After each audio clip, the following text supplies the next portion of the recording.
ये हिंद स्टूडेंट आज एक और जबरदस्त क्वेश्चन पेपर लाया हूँ 8, 9, 10 जून को साथियों। यही क्वेश्चन पेपर आने वाला है स्टूडेंट। इसी तरीके का पैटर्न एग्जाम में बनेगा स्टूडेंट। ऐसे ही प्रश्न एग्जाम में रिपीट होने वाले हैं साथियों। तो बहुत इंपॉर्टेंट क्लास रहने वाली है। क्लास में एंड तक जरूर जुड़े रहना। अंतिम समय में अगर आप एक जबरदस्त प्रैक्टिस करना चाहते हैं, सभी क्वेश्चन अच्छे लेवल के इसमें रखे गए साथियों।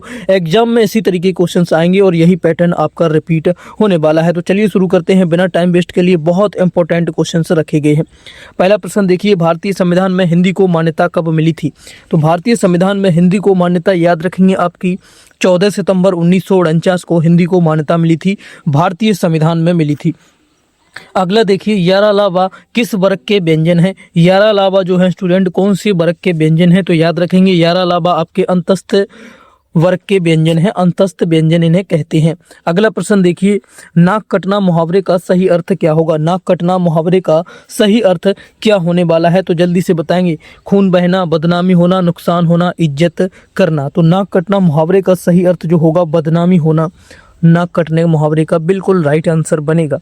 अगला देखिए, किस विकल्प में सभी शब्द तद्भव हैं? कौन सा विकल्प है जिसमें सभी शब्द जो है तद्भव दिए गए हैं? छकड़ा, काजल, खेत, कौन से शब्द है जो स्टूडेंट सभी में जो है तद्भव दिए गए हैं? तो ये आपका डी राइट आंसर होगा। छकड़ा, काजल, खेत जो है ये आपके इसमें तद्भव हैं, बाकी तीनों में तत्सम दिए गए हैं स्टूडेंट। तो डी बिल्कुल राइट आंसर होगा यहाँ पर। कौन सा? डी बिल्कुल सही जवाब बनेगा। याद रखेंगे। जिस भी प्रश्न का आपको उत्तर पता है कमेंट करके जरूर बताना क्वेश्चन नंबर के साथ में। अगला प्रश्न देखिए, संयुक्त वाक्य का उदाहरण है। संयुक्त वाक्य का कौन सा उदाहरण इनमें से दिया गया है? जल्दी से बताएंगे राइट आंसर। तो संयुक्त वाक्य का उदाहरण, मैं अस्वस्थ था इसलिए मन लगाकर नहीं पढ़ सका। तो संयुक्त वाक्य का उदाहरण यही बिल्कुल राइट आंसर है। यहाँ पर डी बिल्कुल राइट आंसर है। जहाँ पर स्टूडेंट एक वाक्य दूसरे से साथ जुड़ा होगा, यहाँ पर देखिए इसलिए के साथ जुड़ा है, कारण जो मिल रहा है, कारण मिल रहा है स्टूडेंट। जहाँ कारण मिलेगा वहाँ पर आपके संयुक्त वाक्य बनता है। जहाँ कारण मिलता है वहाँ संयुक्त वाक्य बनेगा आपका। अगला प्रश्न देखिए, नलिन और राजीव शब्द निम्नलिखित में से किस शब्द के पर्यायवाची हैं? ये बहुत पूछे जाते हैं दोनों शब्द स्टूडेंट, और दोनों साथ में ही पूछे जाते हैं। नलिन और राजीव शब्द जो हैं किस शब्द के पर्यायवाची शब्द हैं? तो याद रखेंगे ये आपके कमल के पर्यायवाची हैं। डी बिल्कुल राइट आंसर है। प्रीवियस ईयर में आया हुआ क्वेश्चन है स्टूडेंट, इसको अच्छी तरीके से याद कर लेंगे। अगला प्रश्न देखिए, दिए गए शब्द का विलोम चुने स्टूडेंट। दिए गए शब्द का विलोम शब्द चुने। शुक्ल का विलोम क्या होगा? शुक्ल का विलोम जल्दी से बताएंगे। तो शुक्ल का विलोम क्या होता है? कृष्ण होता है। डी बिल्कुल राइट आंसर होगा। शुक्ल पक्ष और कृष्ण पक्ष होते हैं स्टूडेंट, ये वही विलोम शब्द हैं स्टूडेंट, अच्छी तरीके से याद रखेंगे। आगे का प्रश्न देखिए, कांति कलांति शब्द युग्म का सही अर्थ है। कांति कलांति कलौंती शब्द का जो सही शब्द युग्म कौन सा होगा? तो याद रखेंगे चमक और थकावट जो है सही शब्द युग्म होगा। कांति कलौंती का बिल्कुल सही शब्द युग्म होगा। सी बिल्कुल राइट आंसर होगा स्टूडेंट। बहुत इंपॉर्टेंट प्रश्न हम करा रहे हैं अंतिम समय में आपको, एकदम प्रीवियस ईयर और जो एक्सेप्टेड क्वेश्चन है उसी का सेट बनाकर स्टूडेंट आपको दे रहे हैं स्टूडेंट। बहुत ज़्यादा इंपॉर्टेंट है और बहुत मेहनत भी लगती है इसमें स्टूडेंट। तो आप वीडियो को लाइक शेयर कर देंगे एक बार तो मुझे भी मोटिवेशन मिलेगा और हम के लिए एग्जाम तक अच्छी से अच्छी क्लासेज लगाता रहूँगा। तो सभी साथी एक बार लाइक शेयर कर देंगे वीडियो को। जो साथी चैनल से नए जुड़े हैं तो चैनल को सब्सक्राइब करके बेल आइकन को जरूर ऑन करें। अगला प्रश्न देखिए, द्विज के अनेकार्थी शब्दों में निम्नलिखित में से कौन सा एक शब्द नहीं आता है? द्विज के अनेकार्थी शब्दों में निम्नलिखित में से कौन सा एक शब्द जो है नहीं आता है? तो विधेय जो है नहीं आता है। विधेय शब्द जो है नहीं आता है स्टूडेंट। अगर आपकी स्टूडेंट जबरदस्त प्रैक्टिस यहाँ से हो रही है, अच्छी तरीके से क्वेश्चंस आपको अच्छे लग रहे हैं, तो स्टूडेंट एक बार कमेंट करके जरूर बताना हाँ क्लास आपके लिए उपयोगी है। अगला प्रश्न देखिए, जिस पर आक्रमण हो वाक्यांश के लिए एक सार्थक शब्द है। वाक्यांश के लिए सार्थक शब्द क्या होगा? जिस पर आक्रमण हो, तो उसे आक्रांत एक शब्द होता है। जिस पर आक्रमण हो उसके लिए एक शब्द आक्रांत होता है। अगला प्रश्न देखिए, निम्न में से शुद्ध वाक्य का चयन कीजिए। शुद्ध वाक्य कौन सा है? इनमें से कौन सा शुद्ध है? भारत में अनेक जातियां हैं। भारत में अनेक जातियां हैं। भारत में अनेकों जातियां हैं। भारत में अनेकों जातियां हैं। जल्दी से बताएंगे शुद्ध शब्द कौन सा है? तो यहाँ पर आपका ए बिल्कुल राइट आंसर है। भारत में अनेक जातियां हैं, यही बिल्कुल शुद्ध शब्द होगा। अगला प्रश्न देखिए, सही वर्तनी वाला शब्द कौन सा है? इनमें से सही वर्तनी वाला शब्द पहचानना है। कालिदास, कालिदास, कालिदास, कालिदास। कालिदास का सही वर्तनी शब्द आपको पहचानना है। तो ए बिल्कुल यहाँ पर राइट आंसर होगा। इसी तरीके से कालिदास लिखा जाता है, यही बिल्कुल शुद्ध वर्तनी वाला शब्द है। अगला प्रश्न देखिए, निम्न में से द्रव्यवाचक संज्ञा का गलत प्रयोग हुआ है, त्रुटि पहचानिए। कहाँ पर गलत प्रयोग हुआ है? घर में घी पीसा गया, घर में जो है घी पीसा गया, तो कहाँ पर जो है गलत प्रयोग हुआ है स्टूडेंट? तो पीसना नहीं होगा, घर में घी पीसना होगा क्या? यहीं पर एकदम गलत प्रयोग हुआ है, ए बिल्कुल राइट आंसर होगा हमारा। अगला प्रश्न देखिए, वह घर से बाहर गया, इस वाक्य में कौन सा कारक है? वह घर से बाहर गया, इस वाक्य में कारक कौन सा होगा? जो घर से अलग हो रहा है, अलगाव का भाव होता है जब, तो कौन सा बनता है कारक? अपादान बनता है, ए बिल्कुल राइट आंसर होगा। जब भी अलगाव होगा तो अपादान आपको याद रखना है। अगला प्रश्न देखिए, कब्बावली शब्द में कौन सा लिंग है? कब्बावली शब्द में लिंग कौन सा है, जल्दी से बताएंगे। तो इसमें आपका स्त्रीलिंग शब्द है, ये बी बिल्कुल राइट आंसर होगा। कब्बावली स्त्रीलिंग शब्द है। अगला प्रश्न देखिए, जाति शब्द का बहुवचन क्या है? जाति शब्द का बहुवचन स्टूडेंट बताएंगे पहचान कर क्या होगा, जल्दी से उत्तर कमेंट करेंगे। तो जाति का क्या जातियों होगा, जातियां होगा, जाति होगा, जातियां बिल्कुल राइट आंसर है, सी बिल्कुल राइट आंसर होगा। जाति शब्द का बहुवचन जातियां होता है। नेक्स्ट प्रश्न देखिए स्टूडेंट,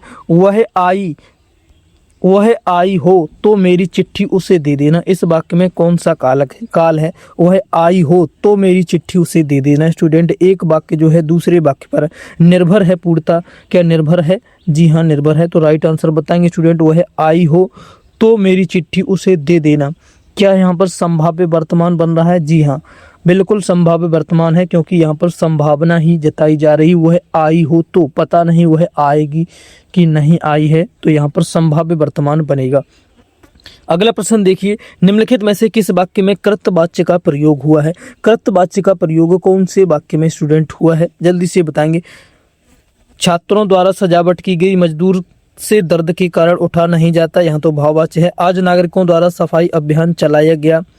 मोहन पुस्तक पढ़ रहा है स्टूडेंट, यहाँ पर कर्म है, यहाँ कर्म है, यहाँ पर ही आपका कृत वाच्य होगा, क्योंकि यहाँ पर कर्ता की प्रधानता है। जहाँ कर्ता की प्रधानता होती है वहाँ पर स्टूडेंट आपका कृत वाक्य बनता है। मोहन पुस्तक पढ़ रहा है, कौन पढ़ रहा है? मोहन पढ़ रहा है, तो यहाँ पर कर्ता खुद ही कार्य करता है, कर्ता की प्रधानता है, यहाँ पर याद रखेंगे। अगला प्रश्न देखिए, चलना फिरना दौड़ना कैसी क्रिया है? चलना फिरना और दौड़ना ये किस तरह की क्रिया है?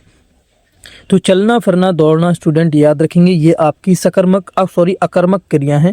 सकर्मक और अकर्मक पर हमने एक स्पेशल ट्रिक की क्लास चलाई है, वीडियो कराई है स्टूडेंट, 10 से 11 मिनट की वीडियो है। उसे को अगर आपने देख लिया तो कभी जिंदगी में आप साथियों सकर्मक और अकर्मक नहीं भूलेंगे। अगर आपको प्रॉब्लम है इसमें सकर्मक अकर्मक पहचानने में तो जाकर जरूर देख लेना स्टूडेंट, आपको वीडियो मिल जाएगी, चैनल पर आपको मिल जाएगी। सकर्मक वर्सेज अकर्मक के नाम से मैंने क्लास बनाई है धांसू ट्रिक के साथ।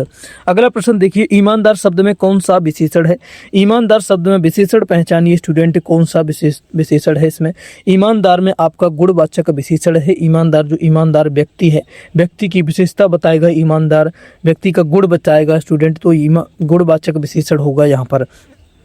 अगला प्रश्न देखिए, निम्न में से कौन सा शब्द अव्यय का भेद नहीं है? कौन सा शब्द जो है स्टूडेंट अव्यय का भेद, इनमें से कौन सा जो है अव्यय का भेद नहीं है? तो अव्यय का भेद जल्दी से बताएंगे। विस्मयादि बोधक, क्रिया विशेषण, संबंध बोधक, परिमाण बोधक, ये आपका नहीं है, डी बिल्कुल राइट आंसर होगा। ये जो है स्टूडेंट आपका नहीं है। अगला प्रश्न देखिए, पराधीन में कौन सा उपसर्ग है? पराधीन में उपसर्ग पहचानिए स्टूडेंट, कौन सा होगा? तो पराधीन में स्टूडेंट परा उपसर्ग है, परा से पराधीन बना है स्टूडेंट, सी बिल्कुल राइट आंसर होगा।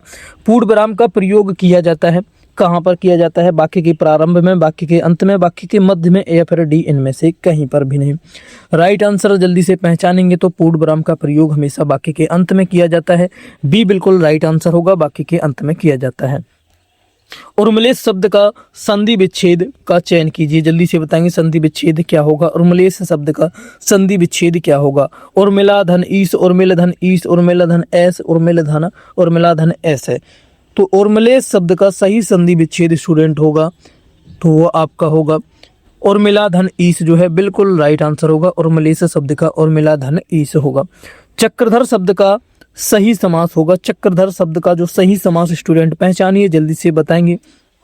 चक्र धारण किया है जिसने, चक्रधर में जिसके, बिल्कुल गलत, यहाँ पर भी यही बिल्कुल राइट आंसर है। चक्र धारण किया है जिसने उसे चक्रधर कहा जाता है, बी बिल्कुल राइट आंसर होगा, यही बिल्कुल सही समास विग्रह। खींचत भी जीवती सियार अति ही आनंद उर्धारत पंक्ति में रस होगा, जल्दी से बताएंगे कौन सा रस होगा स्टूडेंट।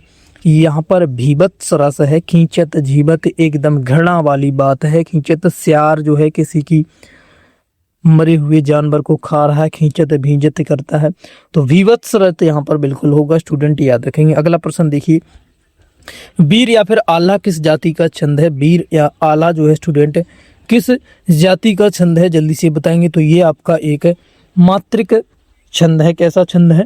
मात्रिक छंद है।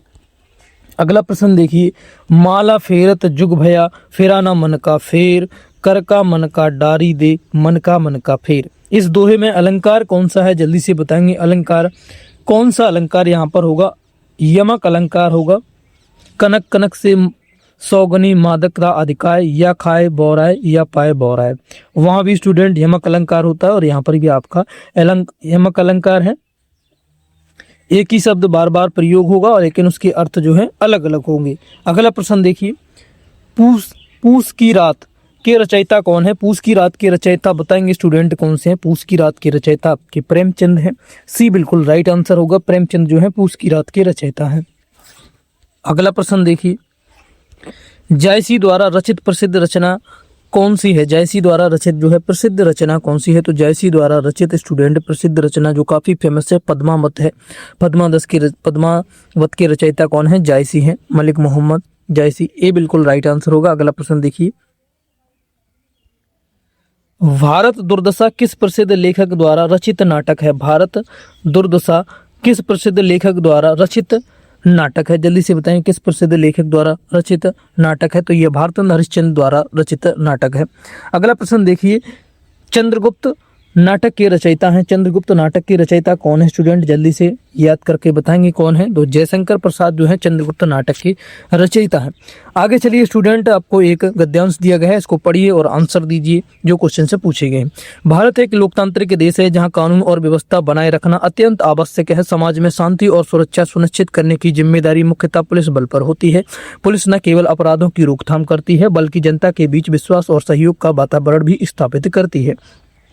आधुनिक समय में अपराधों के स्वरूप में परिवर्तन आया है, जैसे साइबर अपराध, धार्मिक अपराध और संगठित अपराधों में वृद्धि हुई है। इन चुनौतियों से निपटने के लिए पुलिस को तकनीकी ज्ञान, त्वरित निर्णय क्षमता और संवेदनशील दृष्टिकोण अपनाना आवश्यक है। इससे अतिरिक्त पुलिस का व्यवहार जनता के प्रति सहानुभूतिपूर्ण और न्याय संगत होना चाहिए। यदि पुलिस निष्पक्षता और ईमानदारी से कार्य करती है तो समाज में कानून का सम्मान बढ़ता है। वहीं यदि पुलिस अपनी जिम्मेदारियां का निर्वहन सही ढंग से नहीं करती है तो अराजकता और अव्यवस्था उत्पन्न हो सकती है। इसलिए एक पुलिसकर्मी को न केवल शारीरिक रूप से सक्षम होना चाहिए बल्कि मानसिक रूप से भी सजग और अनुशासित होना आवश्यक है।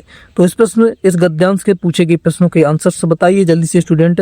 पहला दिया गया है, गद्यांश के अनुसार पुलिस की मुख्य जिम्मेदारी क्या है। गद्यांश के अनुसार स्टूडेंट पुलिस की मुख्य जिम्मेदारी क्या होनी चाहिए? कानून और व्यवस्था बनाए रखना, यही तो कहा गया है। बिल्कुल बी राइट आंसर होगा यहाँ पर।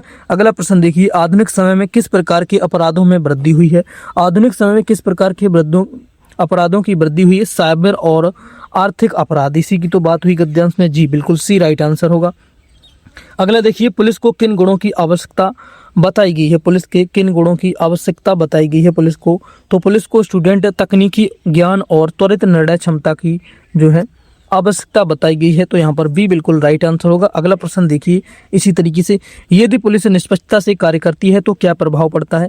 क्या प्रभाव पड़ता है निष्पक्षता से पुलिस अगर कार्य करने लगे स्टूडेंट, लेकिन ऐसा रियल लाइफ में है नहीं। तो यहाँ पर समाज में कानून और का सम्मान बढ़ता है। बी बिल्कुल राइट आंसर होगा। अगला प्रश्न देखिए, हमारे देश की पुलिस व्यवस्था कैसी है आप सभी जानते हैं। एक पुलिसकर्मी के लिए आवश्यक नहीं बताया गया है। एक पुलिस के लिए आवश्यक नहीं बताया गया है। क्या आवश्यक नहीं बताया गया स्टूडेंट? आलस्य जो है आवश्यक नहीं बताया गया। क्या आलस्य बताया जाएगा? नहीं। शारीरिक क्षमता, मानसिक सजगता, अनुशासन, ये तो सब बताया गया, यही नहीं बताया गया। यही हमारा राइट आंसर होगा। डी बिल्कुल सही जवाब होगा। आगे चलिए स्टूडेंट, यहाँ पर आपके 37 प्रश्न हिंदी के कंप्लीट हो गए हैं। स्कोर एक बार कमेंट करके बता देना क्या रहा 37 में से आपका स्कोर। आगे के प्रश्न देखिए, जीके जीएस यहाँ से ये भी बिल्कुल देख कर जाना, बहुत इंपॉर्टेंट है, इनको बिल्कुल मिस मत करना। जीके जीएस से ही सिलेक्शन आपका रुकता है, कोई भी स्टूडेंट हो। भारतीय संविधान सभा ने राष्ट्रीय ध्वज को कब अपनाया था? भारतीय संविधान सभा ने राष्ट्रीय ध्वज को कब अपनाया था? तो राष्ट्रीय ध्वज को 22 जुलाई 1947 को अपना लिया था। भारतीय संविधान सभा ने राष्ट्रीय ध्वज को 22 जुलाई 1947 को अपनाया था।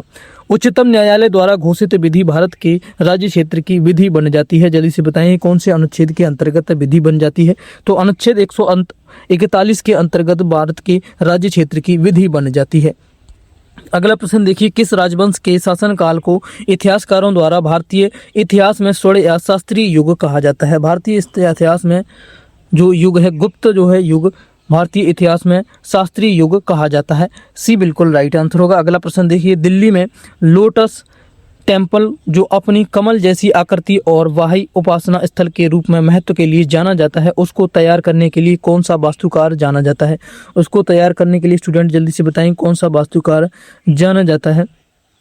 कौन सा वास्तुकार जाना जाता है? तो बी बिल्कुल राइट आंसर होगा। यहाँ पर फर्रीबोर्ज साहबा जाना जाता है। अगला प्रश्न देखिए, 1939 में सुभाष चंद्र बोस किसे हराकर कांग्रेस पार्टी के अध्यक्ष चुने गए थे? 1939 में सुभाष चंद्र बोस किसे हराकर कांग्रेस पार्टी के अध्यक्ष चुने गए? तो स्टूडेंट पट्टाभी सीतारमैया को हराकर बने थे। बी बिल्कुल यहाँ पर राइट आंसर होगा। अगला प्रश्न देखिए स्टूडेंट, फटाफट से आंसर कमेंट करिए। यहाँ पर सेबराय पहाड़ियाँ कहाँ अवस्थित हैं? सेबराय पहाड़ियाँ आपकी कहाँ पर अवस्थित हैं? जल्दी से उत्तर बताएंगे। क्या तमिलनाडु में है? जी हाँ, बिल्कुल डी राइट आंसर होगा, तमिलनाडु में स्टूडेंट है। किस प्रकार के लौह अयस्क में सर्वश्रेष्ठ चुंबकीय गुण होते हैं? किस प्रकार के लौह अयस्क में जो है सर्वश्रेष्ठ चुंबकीय गुण होते हैं? मैग्नेटाइट में होते हैं। किस में होते हैं स्टूडेंट? मैग्नेटाइट को याद रखेंगे। पृथ्वी का औसत घनत्व ग्राम सेमी है, लगभग कितना है स्टूडेंट? जल्दी से बताएंगे पृथ्वी का औसत घनत्व कितने ग्राम सेमी है? तो पृथ्वी का औसत घनत्व जो स्टूडेंट 5.51 ग्राम सेमी क्यू है स्टूडेंट। अगला प्रश्न देखेंगे, बैंकिंग क्षेत्र में केवाईसी का पूर्ण रूप क्या है? बहुत इंपॉर्टेंट है, केवाईसी का पूर्ण रूप आपको जरूर याद रखना है, पूछा जा सकता है स्टूडेंट। नो, जल्दी से बताएं केवाईसी का पूर्ण रूप क्या होगा? Know your customer. बी बिल्कुल राइट आंसर होगा, नो योर कस्टमर केवाईसी का बिल्कुल फुल फॉर्म यही होगा। किसान क्रेडिट कार्ड केसीसी योजना किस वर्ष शुरू की गई थी? किसान क्रेडिट कार्ड यानी कि केसीसी योजना जो है कौन से वर्ष में शुरू की गई थी? 1998 में शुरू की, 1998 में शुरू की गई थी, 1998 में ये शुरू की गई थी। निम्नलिखित में से कौन सा प्राथमिक क्षेत्र का उदाहरण है? कौन सा जो है प्राथमिक क्षेत्र का उदाहरण है? तो प्राथमिक क्षेत्र का उदाहरण आपका मत्स्य पालन जो है प्राथमिक क्षेत्र का उदाहरण है। बैंकिंग में लेन देन NEFT का क्या अर्थ है? नेफ्टी जिसे बोलते हैं, NEFT का क्या अर्थ है स्टूडेंट? तो NEFT का अर्थ है national electronic funds transfer. National electronic funds transfer जो होता है। भारत में श्वेत क्रांति की शुरुआत किस राज्य से हुई थी? भारत में श्वेत क्रांति की जो शुरुआत हुई याद रखेंगे स्टूडेंट आपकी गुजरात से हुई थी। सी बिल्कुल राइट आंसर होगा। प्रकाश संश्लेषण की प्रक्रिया पादप कोशिका के किस भाग में होती है? पादप कोशिका के कौन से भाग में होती है प्रकाश संश्लेषण की क्रिया जो है स्टूडेंट? याद रखेंगे आपकी किस भाग में होती है? तो ये आपकी क्लोरोप्लास्ट हरित लवक जो होता है उसमें होती है स्टूडेंट। बी बिल्कुल राइट आंसर होगा। अगला प्रश्न देखिए, पेंसिल की लेड बनाने में किसका प्रयोग किया जाता है? पेंसिल की जो लेड बनाई जाती है उसमें किसका प्रयोग हुआ है स्टूडेंट? ग्रेफाइट का प्रयोग किया जाता है। कार्तिक नृत्य उत्तर प्रदेश के किस क्षेत्र का प्रसिद्ध लोक नृत्य है? कार्तिक नृत्य जो है उत्तर प्रदेश के क्षेत्र का प्रसिद्ध लोक नृत्य है, बुंदेलखंड का है, याद रखेंगे। सी बिल्कुल राइट आंसर है, बुंदेलखंड का है। अगला देखिए, प्रसिद्ध खिचड़ी मेला का आयोजन उत्तर प्रदेश के किस जिले में होता है? प्रसिद्ध खिचड़ी मेला का जो आयोजन है उत्तर प्रदेश के कौन से जिले में होता है? गोरखपुर में होता है। सी बिल्कुल राइट आंसर होगा स्टूडेंट। आपका सही जवाब क्या है कमेंट जरूर करते चलना। छोटी दूरी पर डेटा ट्रांसफर करने के लिए किस वायरलेस तकनीक का उपयोग किया जाता है? छोटी दूरी पर डेटा ट्रांसफर करने के लिए कौन से वायरलेस तकनीक का उपयोग किया जाता है? तो ब्लूटूथ का उपयोग किया जाता है, याद रखेंगे। इंपॉर्टेंट क्वेश्चन है और इजी भी है काफी, साथ ही इसमें कुछ कंफ्यूजन में पढ़ सकते हैं। इंटरनेट पर किसी प्रसिद्ध कंपनी या ब्रांड के नाम से मिलता जुलता डोमेन नेम पहले से खरीद कर रख लेना ताकि बाद में उसे ऊंचे दाम पर बेचा जा सके, क्या कहलाता है? ये स्टूडेंट क्या कहलाता है? इस प्रक्रिया को क्या कहा जाता है? तो इसे साइबर स्क्वैटिंग कहा जाता है। बी बिल्कुल राइट आंसर होगा। इस प्रक्रिया को साइबर स्क्वैटिंग कहा जाता है। मानवाधिकारों की सार्वभौमिक घोषणा का कौन सा अनुच्छेद यह स्पष्ट रूप से घोषित करता है कि प्रत्येक व्यक्ति को जीवन, स्वतंत्रता और व्यक्ति की सुरक्षा का अधिकार है। जल्दी से बताएंगे कौन सा अनुच्छेद ये सुनिश्चित करता है। तो अनुच्छेद 3 जो है यह सुनिश्चित करता है। ये बिल्कुल राइट आंसर होगा। अगला प्रश्न देखिए, अंतर्राष्ट्रीय आतंकवाद में से सख्ती से निपटने के लिए संयुक्त राष्ट्र महासभा में अंतर्राष्ट्रीय आतंकवाद पर व्यापक सम्मेलन का मसौदा सबसे पहले किस देश ने पेश किया था? सबसे पहले कौन से देश ने पेश किया था? तो याद रखेंगे भारत ने ही पेश किया था। डी बिल्कुल राइट आंसर होगा। आतंकवाद खत्म करने के लिए भारत ने ही सबसे पहले मसौदा जो है प्रस्तुत किया था। व्हाट्सएप और सिग्नल जैसे लोकप्रिय मैसेजिंग ऐप्स में इस्तेमाल होने वाली एंड टू एंड एन्क्रिप्शन तकनीक का मुख्य उद्देश्य क्या होता है? एंड टू एंड तकनीक का मुख्य उद्योग क्या होता है? केवल प्रेषक और प्राप्तकर्ता ही संदेश पढ़ सकें, यह सुनिश्चित करना। बी बिल्कुल राइट आंसर है, यानी कि प्राइवेसी सिक्योरिटी का मुख्य कार्य होता है इसका। अगला प्रश्न देखिए, मुंबई का सबसे पुराना संग्रहालय कौन सा है जिसे ब्रिटिश काल में पहले Victoria and Albert museum Bombay के नाम से जाना जाता था? जल्दी से बताएंगे कौन सा है। तो याद रखेंगे स्टूडेंट, डॉक्टर भाऊ दाजी लाड संग्रहालय है। बी बिल्कुल राइट आंसर होगा, डॉक्टर भाऊ दाजी लाड संग्रहालय है। अगला प्रश्न देखिए, उत्तरी अमेरिका महाद्वीप के प्रमुख देश मेक्सिको की आधिकारिक मुद्रा क्या है? मेक्सिको की आधिकारिक मुद्रा जल्दी से बता देंगे स्टूडेंट। तो मेक्सिको की आधिकारिक मुद्रा पीसो है। क्या है? पीसो जो है मेक्सिको की आधिकारिक मुद्रा है। दक्षिण पूर्व एशिया के प्रमुख देश वियतनाम की राजधानी का नाम क्या है? वियतनाम की राजधानी का नाम क्या है जो रेड रिवर के तट पर स्थित है? जो रेड रिवर के तट पर स्थित है, लाल नदी के तट पर स्थित है। तो याद रखेंगे स्टूडेंट, हैनोई जो है वियतनाम की राजधानी क्या है? हनोई जो है वियतनाम की राजधानी है। वैश्विक स्तर पर भुखमरी से निपटने, कुपोषण को दूर करने और खाद्य सुरक्षा सुनिश्चित करने के लिए विश्व खाद्य दिवस प्रतिवर्ष कब मनाया जाता है? विश्व खाद्य दिवस स्टूडेंट याद रखेंगे, बहुत इंपॉर्टेंट है। प्रति दिवस आपका 16 अक्टूबर को मनाया जाता है, 16 अक्टूबर याद रखेंगे। अगला प्रश्न देखिए, भारत में खाद्य पदार्थों की शुद्धता, गुणवत्ता और सुरक्षा मानकों को तय करने वाली सर्वोच्च संस्था FSSAI का पूर्ण रूप क्या है? FSSAI का पूर्ण रूप स्टूडेंट जल्दी से बताएंगे। तो FSSAI का पूर्ण रूप होता है food safety and standard authority of India. ए बिल्कुल राइट आंसर बनेगा स्टूडेंट। अगला प्रश्न देखिए और फटाफट से आंसर बताइए। वैश्विक स्तर पर भ्रष्टाचार के खिलाफ काम करने वाले और हर साल भ्रष्टाचार धारण सूचकांक जारी करने वाले प्रसिद्ध अंतर्राष्ट्रीय गैर सरकारी संगठन ट्रांसपेरेंसी इंटरनेशनल का मुख्यालय कहाँ पर स्थित है? इसका मुख्यालय याद रखेंगे स्टूडेंट आपका बर्लिन जर्मनी में है। कहाँ पर है? Berlin Germany. अगला प्रश्न देखिए, भारत में व्यास सम्मान साहित्य के क्षेत्र में दिया जाने वाला प्रमुख पुरस्कार है, यह किस संस्था फाउंडेशन द्वारा प्रतिवर्ष प्रदान किया जाता है? इसे कौन सी संस्था प्रदान करती है? तो इसे के बडला फाउंडेशन प्रदान करता है हर साल। सी बिल्कुल राइट आंसर होगा। अगला प्रश्न देखिए स्टूडेंट, 2011 की जनगणना के अनुसार भारत के किस राज्य में उसकी कुल जनसंख्या के अनुपात में अनुसूचित जाति SC की आबादी सबसे अधिक है? SC की आबादी जो है सबसे अधिक स्टूडेंट भारत के किस राज्य में है? तो याद रखेंगे भारत के पंजाब राज्य में जो SC की सर्वाधिक आबादी है। भारत में पर्यावरण, वायु और जल प्रदूषण संबंधी शोध और विकास के लिए प्रमुख संस्था राष्ट्रीय पर्यावरण अभियंत्रण अनुसंधान संस्थान कहाँ पर स्थित है? तो याद रखेंगे ये आपका नागपुर में स्थित है स्टूडेंट। सी बिल्कुल राइट आंसर है, नागपुर में स्थित है। खेल शब्दावली में लिबेरो नामक विशेष रक्षात्मक खिलाड़ी का संबंध मुख्य रूप से किस खेल से है? मुख्य रूप से कौन से खेल से है? जल्दी से कमेंट करेंगे स्टूडेंट। तो मुख्य रूप से संबंध जो है वो आपका वॉलीबॉल से है। बी बिल्कुल राइट आंसर होगा। भारत में 1861 के पुलिस अधिनियम के तहत उत्तर प्रदेश में एक संगठित पुलिस बल की स्थापना आधिकारिक रूप से किस वर्ष हुई थी? आधिकारिक रूप से पुलिस बल की जो स्थापना हुई थी वो याद रखेंगे 1863 में हुई थी। सी बिल्कुल राइट आंसर होगा। कब? 1863 याद रखेंगे। अगला प्रश्न देखिए, फटाफट से आंसर बताइए। राज्य में आपराधिक मामलों की उच्च स्तरीय वैज्ञानिक जांच और फॉरेंसिक शिक्षा को बढ़ावा देने के लिए पहला Uttar Pradesh state institute of forensic sciences कहाँ स्थापित किया गया है? कहाँ पर स्थापित हुआ है? तो ये आपका लखनऊ में हुआ स्टूडेंट। याद रखेंगे यूपी में जो भी बड़े बड़े काम होते हैं लखनऊ में ही याद रखना है आपको, लखनऊ में ही होते हैं। अगला देखिए, प्राचीन भारतीय इतिहास की प्रसिद्ध राजनीतिक पुस्तक मुद्राक्षस के रचयिता कौन है? बहुत इंपॉर्टेंट है, बार बार पूछी जाती है स्टूडेंट, और इसका उत्तर आप लोग हमें कमेंट करके जरूर बताना। SW का प्रश्न ये आपको दिया गया है, इसका उत्तर कमेंट करके बताना और आज का स्कोर कमेंट कर देना। 72 में से आपका स्कोर कितना बना है स्टूडेंट? जल्दी से ओवरऑल स्कोर कमेंट करके बता देना। और क्लास कैसी लगी स्टूडेंट कमेंट करके जरूर बताना। अच्छी लगी तो लाइक शेयर कर दें अपने सभी दोस्तों के साथ। एक बार थम्स अप का बटन दबाकर लाइक जरूर करेंगे और शेयर भी करेंगे अपने सभी दोस्तों के साथ स्टूडेंट, जिससे हमें भी मोटिवेशन मिलेगा और हम आपके लिए डेली क्लास लाते रहेंगे स्टूडेंट। बहुत इंपॉर्टेंट क्वेश्चंस हैं साथियों। आप हमारे टेलीग्राम चैनल से भी जुड़ सकते हैं, जहां आपको फ्री PDF मिल जाएगी, वहाँ से आप प्रैक्टिस कर सकते हैं स्टूडेंट। यहाँ से आपको आंसर्स मिलेगा, वहाँ मैं PDF दूंगा, वहाँ मैं आंसर नहीं दूंगा, वहाँ आप प्रैक्टिस करेंगे तो आपको पता लगेगा कितने क्वेश्चंस आप गलत कर रहे हैं स्टूडेंट। तो टेलीग्राम चैनल का लिंक वीडियो के डिस्क्रिप्शन में मिल जाएगा। और साथियों हमने RW ऑफलाइन मॉक टेस्ट की सीरीज भी कराई है, चैनल पर प्लेलिस्ट मिल जाएगी UP पुलिस खाकी सीरीज के नाम से, वहाँ से जाकर आप उन्हें भी कंप्लीट जरूर कर लेना। अंत में जितनी क्लासेज करा रहे हैं साथियों सभी इंपॉर्टेंट है, जिससे आपका अच्छा रिवीजन हो जाएगा स्टूडेंट। डेली आपको क्लासेज जरूर लेना है स्टूडेंट। आज ये क्लास स्टूडेंट आपकी 2 क्लास आज हो सकती हैं स्टूडेंट, क्योंकि कल 1 क्लास नहीं हुई थी स्टूडेंट, इसलिए 2 क्लास भी आज आपकी आ सकती हैं स्टूडेंट। मिलते हैं अगली क्लास में, तब तक के लिए थैंक यू, जय हिंद। चैनल को सब्सक्राइब जरूर कर लेना स्टूडेंट, ताकि आगे आने वाली सभी क्लास की जानकारी आपको मिलती रहे। क्लास कैसी लगी स्टूडेंट, क्वेश्चंस का लेवल कैसा है, एक बार कमेंट करके जरूर बताना स्टूडेंट। थैंक यू, जय हिंद।